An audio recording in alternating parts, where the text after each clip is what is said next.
Hello, I'm Amy Summers Kopp with Remax Acclaim Properties and the Kopp team, and this is Heather Bozarth from Ruoff Mortgage, and we're on to our next topic in home buying and common questions we hear from buyers, whether new or just coming back into the market. Yeah. Final installment. Final installment. Maybe we'll go to sellers next. Yeah. We'll see So, what we feel like. So Heather, I'd be worthless on sellers. So the big question that I get a lot of times, especially if it's taking people a while to find the house that they want, is how long is my pre-approval good for? A few months typically. It varies by lender, so make sure you double check with your lender.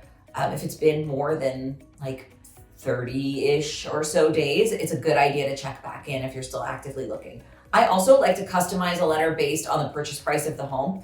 Ruoff has a great tool that's interactive, so I could input in your maximum budget parameters and you could customize that letter to any offer you want to make, and then it will expire automatically, so then we'd go back in and redo it. Yeah, which is great. On the listing side, it's always nice to see a letter that's specific to the offer and the home that I have listed. So that's always a great thing versus just sending a generic thing. What I was going to talk about is really quickly is inspections.